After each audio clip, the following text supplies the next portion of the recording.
Hey guys, thank you again for joining us for the next exciting episode of YOMO.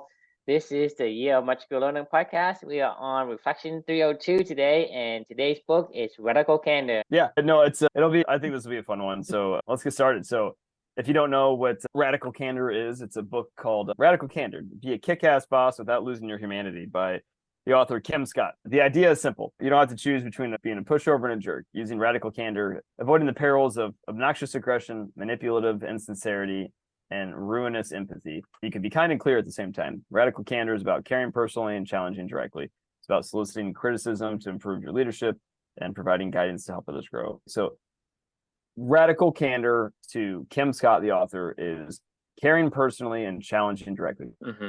Caring personally plus challenging directly equals radical candor to the author Kim Scott, right? So here's the reflection, right? I did not want to read this book. You and I have made fun of this book a million times. It's like a running joke, the idea of radical candor, right? And whenever we said it, it was always in jest around, well, I guess if you just use radical candor, radical transparency was something that you and I had heard in the book Principles by Ray Dalio, which is what fundamentals of, we talked about this in the Everyone culture just a little bit ago, which is one of the Bridgewater Capital, Ray Dalio's company, is one of the deliberately developmental organizations they focus on in that. And then we obviously read the book Principles, which is Ray Dalio's biography. And the entire culture of Bridgewater Capital, i.e. Ray Dalio's firm, is based on the idea of radical transparency. So they record and track and monitor everything. Everything has data that's collected on your performance, and then you are encouraged to be evaluated at all times by your peers and by your subordinates, superiors, anybody in the organization. They're supposed to be able to, in real time, be able to pull up like a baseball card statistic of your stats, basically, of how you're performing and the data that's being captured on who you are, right? And then people can come up to you and say, well, you know what? You sucked today. You know what? He likes to think of the humans as like a machine, and we can improve the machine, right? This is Ray Dalio. This is Bridgewater Capital. This is why I said they may be a DDO, but like I want nothing to do with that. Like that is just not my vibe and not anything that I like. I do not want somebody to come up to me and just say in the middle of the day, you know what? Hey, Chris, you suck.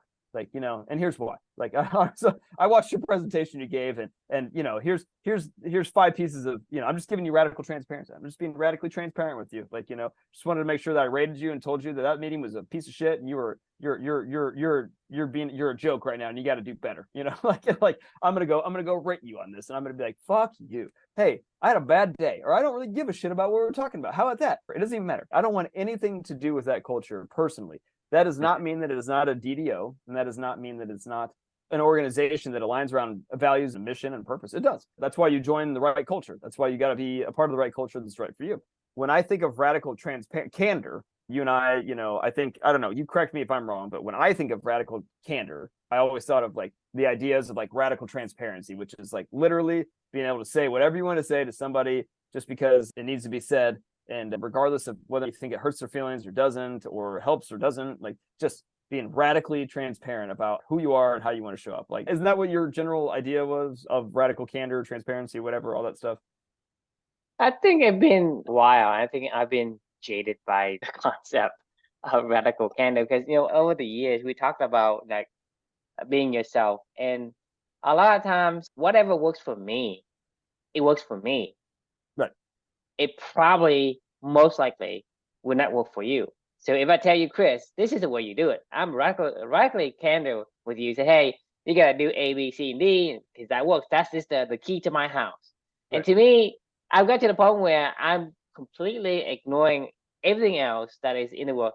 It used to make me really pissed off when people talk about radical candor and talking about, hey, you gotta say, like you said, just like be very, very blunt blunt, and right? So she calls that obnoxious aggression, or she calls these the other things: manipulative insincerity or ruinous empathy. I'm really sick and tired of when I don't even know what to criticize you on, but I'm trying to even think of I don't know what to criticize you on. I'm going to tell you this: like, you're bad at your job. I don't think you care about it.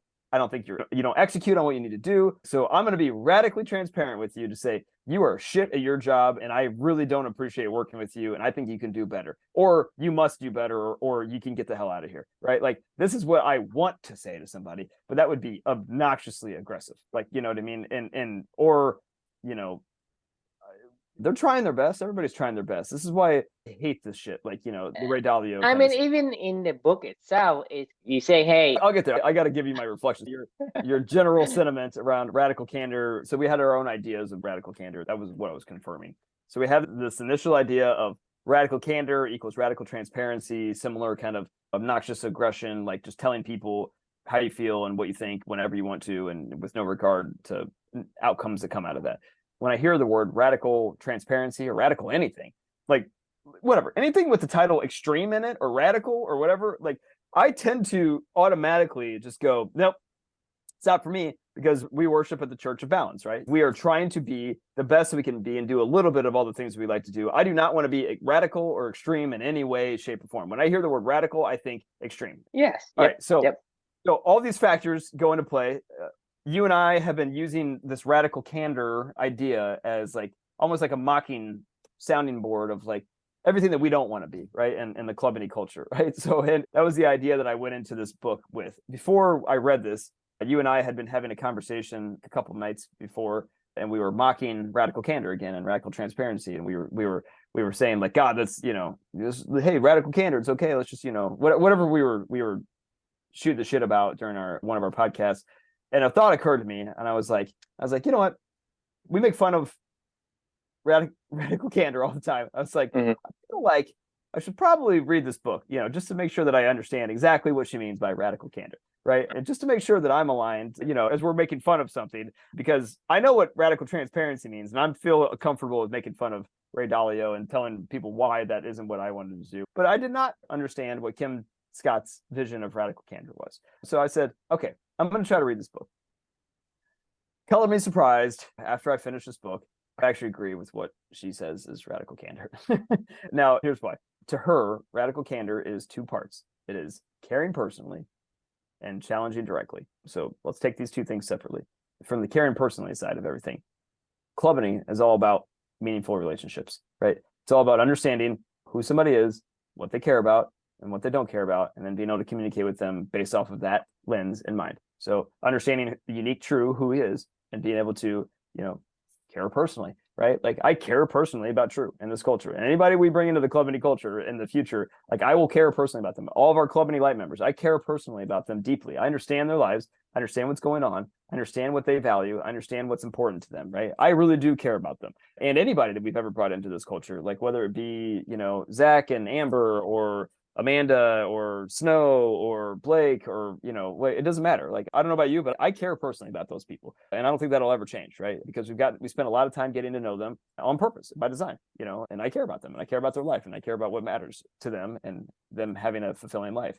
So I was like, okay, all right, that makes sense. Check, right? Like that's part one of radical candor. I agree with that.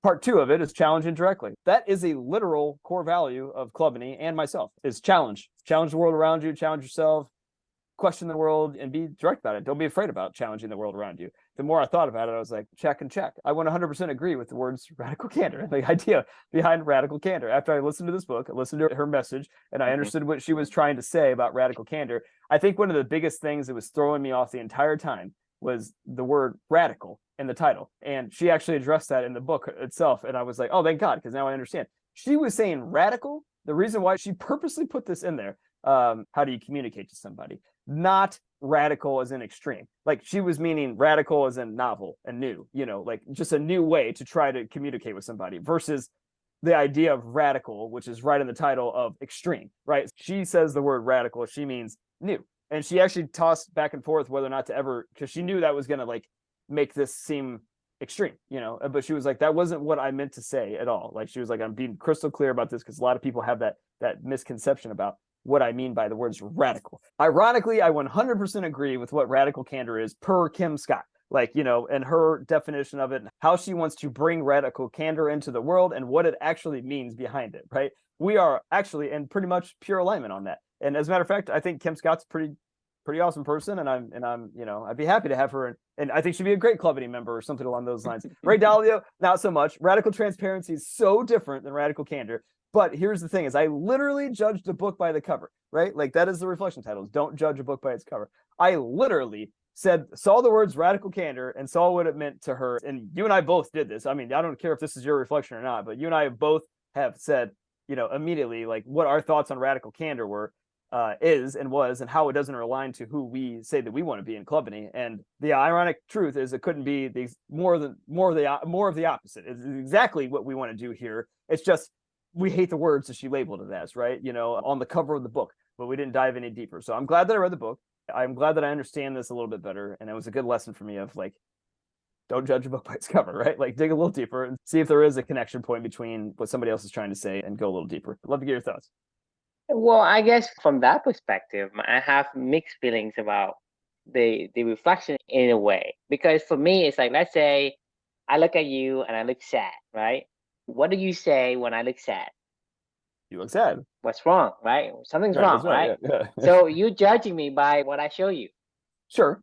right? So Yeah. to me, it is only like fitting when it benefits you. So it's not a standardized kind of thing. When you use the word radical candor, right? Yes, I agree with you that she uses the word radical candor and then redefine what it is. Yeah. I agree with her definition. I agree. Represent that. And to me, I would judge this fucking book by its cover because the word radical candor is not going to say, well, it's not what you think. Right. Why you use it? That's exactly how she starts the book. It's like, it's not what you think. What is the definition of radical? What you mean is like the extremity of something. I mean, radical means it's like really, really not normal. Especially of change or action relating to or affecting the fundamental nature of something. It's revolutionary, progressive, reforming. It means to be in the extremities of something. Right. It's not out of the norm.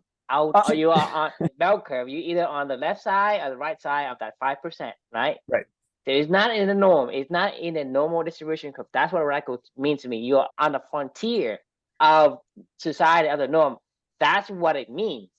Radical does not mean new or novel. It does not. It does not. So this is be impeccable with your words, right? You just take a term out of nowhere and then you're refining it, and you expect me not to judge the book by its cover. If I'm angry with you, say, no, I'm not angry. Say, why am I showing it? What's the point of me showing you my angry, my disappointment? What's the point of doing that? You and I, and for millions and billions of people, we have been inheriting this gene where we can really put ourselves in somebody else's shoes. We can pick up the nuances of somebody's emotions. Mm-hmm. This is what we call EQ, right? Right. This is what, hey, Chris, yeah, you're excited. Chris, you're not, you don't like what I'm saying or whatever. There is a certain micro expressions I can see, I can pick up. Right. I can pick it up because I say, well, Chris is mad. Chris is happy. Chris is whatever. I can pick it up by just talking to you. I can probably just even not talking to you, just look at your face. The expression in your face tells me this is what you want to broadcast. I think that's a really good point. So when you want to create a book cover, it's like, what do I want people to know about this book? Versus I'm going to cover it in completely, no color, white color, bright color. Do you think she did this on purpose, though? Do you think this is like a clever trick to get people to like? Do you think it's like a possibility? It's more like you say, it's more like a be coy, provocative, right? Yeah, more like a coy to get people to like get them emotionally evoked to pick up the book and they, oh, okay, I agree. But the thing is, what you say isn't a line. I may agree with the concept of what you're saying, but you still picking this radical. I mean, it's still a mismatch. And for me, it's like I just don't want. A lot of people that meet you don't get to know who that is because you don't let them know who that is. They might be judging the Book of True by the cover that they see and they don't dig deeper behind it, right? It may be a mismatch, like, as to this is who I see, but this is not who you see in general. So I think this is about mismatch. This is exactly what it is. Let me explain what I mean by that. Because for me is I am broadcasting my character truthfully, authentically. I'm not coying somebody with saying, hey, I am this leader, I'm this boss, I'm this whatever. I'm not exuding any energy that is mismatching. And so if I'm exuding this energy of me being who I am and you misjudge me, there's nothing I can do. because I'm not giving you one and then showing you another. I'm just showing you what I am, but you can't understand and perceive what I am. That's on you. Right. On this case, you are showing one thing and then you have something else behind it. And to me, that's the difference. The difference is that you are trying to show one face of a card, and then on the flip side, it's completely different. To me, so like I say, this book is more like a stunt to get people to pay attention to the book and maybe kind pick of it up. is. It worked. I mean, it works. She's famous, for the idea of radical candor. And I know for a fact that if you tell anybody radical candor, it's like the word grit. Like you ask anybody what the word grit means to them. To be kind and to be submissive, to be, a peaceful monk. That's what grit means. Does it make sense to you? No, that's funny. Does it make sense? I just really defined the fucking word. Okay, be kind. Okay, I agree with that. It doesn't align with what you're saying. It cannot completely say, hey, yeah, I decided to redefine the word. Right now to me, grit means, you be this gentle monk that, goes to the mountain and go, pray all day long. Well, that's the thing is like when we read the book Grit, like her idea of grit is the combination of passion plus perseverance, right? Passion begets perseverance. It's like you don't need perseverance. So there's no need. The thing is, I get it. If you are a mathematician, right, you got to simplify the thing is grit equal to passion plus perseverance. But passion is going to get you perseverance. So you got to cross that perseverance. Like, I think people hear the word grit immediately and they go, oh, this is about fighting hard and enduring and just, and gritting through it and like digging deep and, Grit to me is biting your teeth, resist, endure the stupid shit that people. That's what people think of when they think of the word grit. Then you go and read her book. But there's no point. There's no point in us defining a term because you and I saying something. Hey, you and I say, hey, Chris, you and I, you speak English. I have to speak English for you to understand. You can speak English and I'm going to speak Chinese. How can we communicate? So you have to agree on the definition of word for us to communicate. So you can't say, grit means this to me and grit means that to the other person. It doesn't work that way.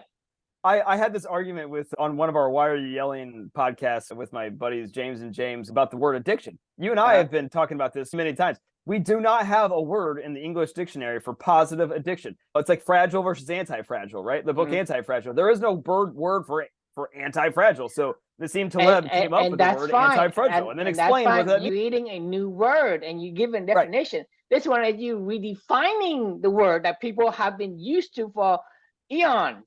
Right. And to me, that's what's the Well, this is what the argument with my buddy who works in the mental health world. He's a nurse practitioner that works in the psych ward kind of places, and our shared theory at this point in time is we're all addicted to something. It's like, did you choose your addictions? And if so, do those addictions align to who you want to be in life, or do they take you further away from that? Right? There's like conscious addiction versus unconscious addiction. Everybody's addicted to something. Are you choosing and owning your addictions and making it a part of your purpose and your path that is aligning to your values and all that other stuff? Or is it just randomly assigning to you and attaching onto your unconscious and then come what may, right? I guess it could be good, it could be bad, but either way, it's just going to take you on whatever path it's going to use. Like we would the word addiction, right? Right. But we're not using the word addiction to say, hey, it's a positive thing. We say positive addiction. We make a modification to it. So it's not using the same word and redefining it without telling people that, hey, we are modifying. So when we talk about addiction, hey, there are good addictions and bad addiction, right? Right. We say, hey, this is positive addiction. This is negative addiction, right? So we kind of like add on to it versus to redefine it altogether. And that's the thing is you can't just take the word and redefine it without some kind of like an indicator to, hey, this is not what you think. I need to give you some kind of a signal. Hey, I am making some adjustment on this word and I'm putting the word positive in front of it. Whatever we can to signify, this is not the same thing as this word over here. And to me, that's what we say. We're not going out there and say, hey, we are going to take the word addiction and we're going to redefine it and who cares what people think. We can't do that. My buddy, yeah. What you're saying is exactly the argument of my friend. He's like, Chris, I understand what you're kind of saying. And he's like, I'm not saying you're wrong. He's like, there's definitely good habits that lead toward good, positive things. And you could call it an addiction. Alex Honnold was addicted to rock climbing. Is that good or bad? I don't know. Like, it could lead to his death someday, but also could lead to really good things. But the point is like, you look at he was like, you cannot use the word, because we all have to agree on like be impeccable with your words. And this is when he gets so mad at me of like, and he's like, this is what addiction means. It is generally a neuropsychological disorder defining pervasive and intensive urge to engage in maladaptive behaviors, providing immediate sensory rewards despite the harmful consequences, right? The harmful consequences is the key. We're saying positive consequences from your addiction, and you're like, that is not the same word. And it's not the same word because you're modified. You need a new word. Like, like you can't use radical plus candor to make your new definition of whatever. You need to say to me, the book has nothing to do with the title. It doesn't. This is the fucking problem. It's like, this is why being impeccable with your words matters. It is provocative. It's confusing. It might get people to open up the book. If we did a book called Addiction for Good Things or something like that, like addiction is good. If we did a book called Addiction. But at the end of the day, what's the point of getting people to notice the book if you can't get your point across? Well, if you want your culture to spread, if you want your ideas to spread, it has to get exposure. So people have to have a reason to pick it up. They have to understand. They have to understand for them to pick it up. If you say, hey, I'm writing the book so I can give people or they have to not understand. Novel way. I also have a problem with the novel as well, because that's what we did before all this bullshit comes about, right? And so it's not new. That's true. You know why? Because I care personally about you, and we're both challenging each other directly with what we're saying, right? With the substance of the body of the book, I have a problem with alignment of the title and whatever is in the body itself, right? Yeah, I mean, it's like, I don't think I can accept it. I'm not reading the book Radical Candor. I'm reading another book. Whatever that book is, like, it's something else. This is exactly how you feel with reading the book Grit, too. You're like, oh, this is not about grit. This is about doing what you love every single day and doing more of it. It's like, that's not grit. Like, that's not what grit means to me. Like, that means doing what you love. And I don't know, is there another word for that? It's more like trying to desensitize us with these words, because when we heard of these words, we think of this imagery that comes with it. Whether you are biting the bullet or you're eating the frog or you're eating shit every day and you endure and you take the stoic way, blah, blah, blah, right? That's the image that comes to mind. But a bunch of these people take something that is so vile and completely disgusted and trying to desensitize it and say, hey, it's okay to have grits. It's okay to have radical candor. It's okay to have radical candor. It's okay to do grit. It's okay to take shit. Say, hey, Chris, you're being microaggressive against me because I'm not white, and I keep like giving bullshit after bullshit. And I say, Chris, be a man, Chris, be a man, right? All I'm doing is I'm desensitizing with that word. Say, hey, be a man. What does that mean? Be a man means take all the shit that I'm giving you. That's all it means to me, right? So you desensitize the word and say, hey, a word is there for a reason. It's for us to identify, for us meaning everybody to agree on some definition of what this means. Because if I say, hey, we're talking about radical candor, we're talking about, grit, and I say, hey, you're talking about grit. I imagine this fucking monk sit in the mountain and do kumbaya, whatever. That's the image I say. So do you think you and I can communicate if it doesn't work? So you have to preserve the precision and accuracy of the meaning of the word, and without desensitizing it and just put it whatever. It's like, hey, it's okay to chop somebody's head off, right? Oh, it's okay because he has a bad day. It's okay for him to like punch you and shoot you in the head. So thing is, before when you shoot somebody in the head, they're gonna put you in jail and they're probably gonna put you in an electric chair, right? Now they say, well, you have some kind of a psychological disorder. It's okay. You don't have to be on death row. To me, that's what you're doing, is you are trying to desensitize the meaning of the word that everybody has come to agree on.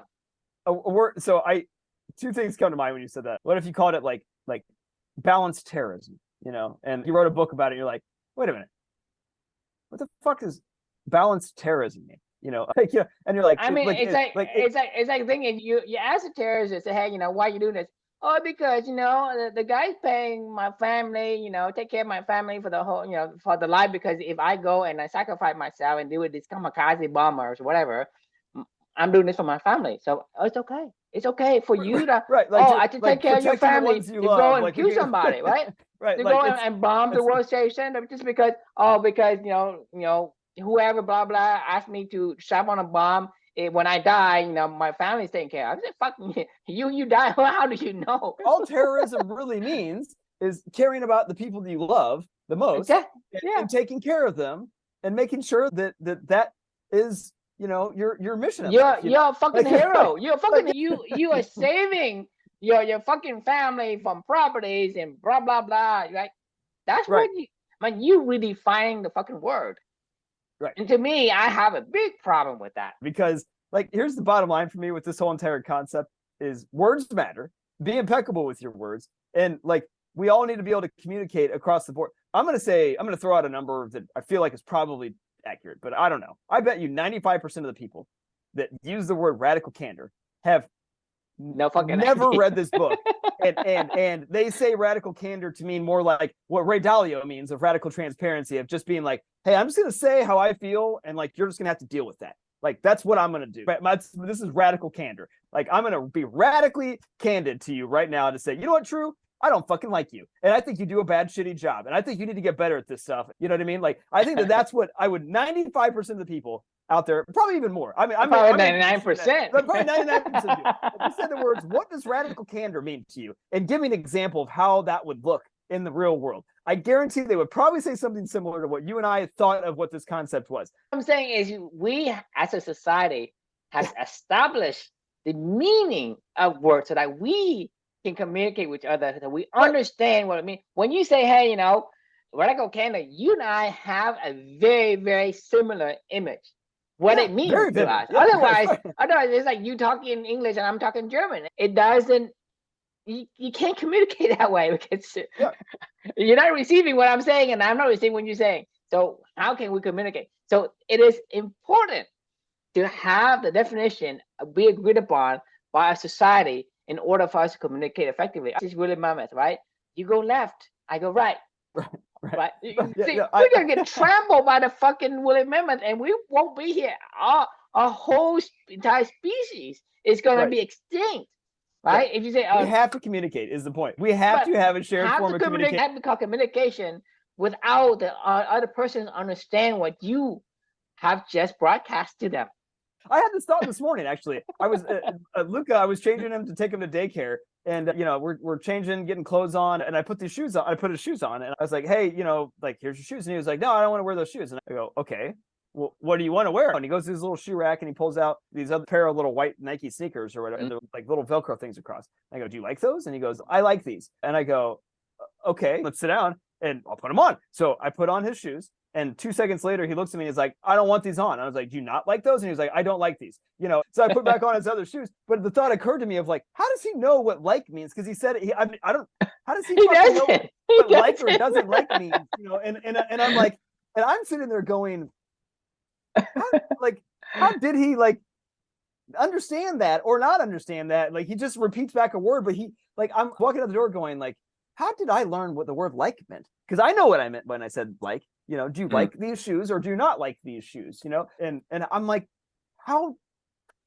I don't know. Like, how do I communicate with somebody that is like telling me I want to wear these shoes, but then he's like, I don't want to wear these shoes anymore. I made a mistake. You know, like he doesn't know what to say to me. You know, I don't like this anymore. I thought I liked this. I wanted these shoes, and then I put them on, and they weren't comfy. And he looked visibly distraught. Like he was like, he took 2 steps, and he almost looked at me like he was gonna cry. Like these are hurting his foot almost or something. And maybe they're too small. I don't know. Like this is exactly what you're talking about. You can't just redefine a word willy-nilly. Right. It doesn't work that way. And a weird twist of fate, though, there is something to this mismatching idea of promoting a new idea. Like if you want to maybe get an idea out there, creating this mismatch where people have to go research it to figure out what you said, like what I did. I had to go spend money and time with Kim Scott to agree with her and go, oh yeah, radical candor is not that big of a deal. I mean, to me, it's a disservice to humanity. Is it though? I mean, yes. You and I are talking about it right now, and then someday if people watch this thing, like other people are talking about it, she gives conferences. And even if you and I are talking about it, all we're doing is we're just spreading this mess around. That's all we're doing. That's what I'm saying. It's like, but it's you spill some chocolate or some whatever, and you and I are just smearing it all over the place. No, it doesn't go back and say, okay, well, we're gonna redefine radical candor. It's okay. The only thing we're doing is we desensitize the imagery of, okay, we don't like this word, right? Now we say it's okay because we basically decrease version to it just a little bit. Oh, it's okay to be radical. To me, is because the thing is, if I don't go in and I tell you, hey, this is bullshit, right? You say, well, I understand, I agree with what she said, and inside of the book, it says about kindness, talk about directly challenge directly, okay? Personally. But that doesn't make it okay to use the word to denote what is in the bullet points. Yeah, always have to explain it. If you don't profusely disagree, right, this is how you desensitize somebody. You give it a little bit. Like, let's say somebody has a how, right? They inject a little bit poison at a time, a little bit poison. Eventually, they're immune to it, right? So the thing is, these are poison. When we just give it just a little bit, just a little bit, right? Eventually, oh, Radical Candor. Okay, not a big deal. Like, hey, shoot the baby in the head. Oh, it's no big deal. Right. Yeah, go ahead and eradicate the fucking race. Oh, it's a big deal. Yeah. So terrorism. It's not a big no big deal, right? So that to me, it's like when I disagree, I got to profusely disagree. So people would say, well, that guy, he really doesn't like that word. And maybe they stop to think about. But you and I keep saying about the book, Radical Candor, and we agree with this. Then you are giving people permission to say it in a same sentence. Radical Candor is about direct, and you refine, you just slice something instead of something all together and say this is what it means. You just slice something in the middle. You take it, hey, this could also mean that. It doesn't work like that. You do humanity disservice when you make things that is horrible to be okay. With the book Grit, if the book was just called The Power of Passion and Perseverance versus it saying Grit, do you think it would have been as widely received?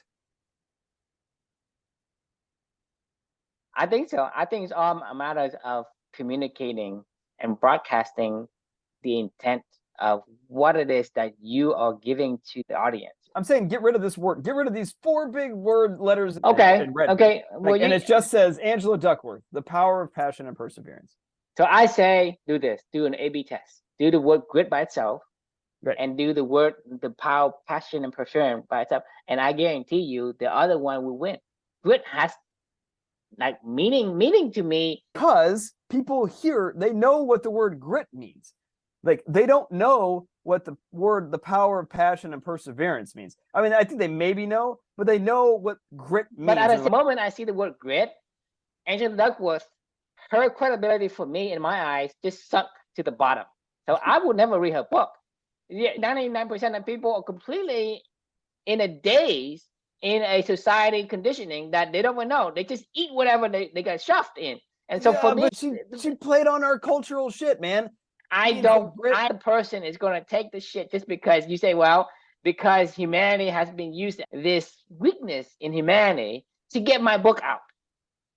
That's kind of, I don't know if she did it on purpose, but there's some kind of subtle genius underlying all this, because they took something that is a part of our culture. Because our culture, I'm not going to disagree whether it's a genius or not, but I would not agree to it. It's not something that I would embrace. It could be a genius exploit, yes, because that's human conditioning. So if we wrote a book called Addiction, The Power of Positive Habits, and I'm saying, like, if we wrote a book called Addiction, The Power of Positive Habits, or something like that, the power of doing what you love, But that's the thing is, I don't give a shit. I'm saying only if I give a shit about getting my book out there, right? Then I'm gonna exploit. But that's the thing is, you have a certain qualities and character traits. You gotta live it. If your character trait is to exploit humanity, then do that. But to me, most people aren't that. You're talking about the humankind. The thing is, the reason why we do this is because society has structure in a way that we have to protect ourselves. There's so many scams out there. But the thing, if you think about it, if you and I grow up in society that we have never been scammed at all, do you think we ever even think about these things? As a human person, you think. Let me ask you this thing: do you think Amelia thinks about when I grow up, I'm gonna fucking scam people. You think No. about it. No, I mean, Exactly. That's my point. Is I you don't as a think they're doing it human on person? purpose. I don't think they're doing it on purpose. You and me as a human person, we are born innocent. Right. We're being tainted by society to think of these things. That's because society. The thing is, when we're growing up, it's like I can't tell the difference between black and white. I can't tell anything until people tell me, "Hey, black bad, white good, microaggression bad, blah blah blah." Right?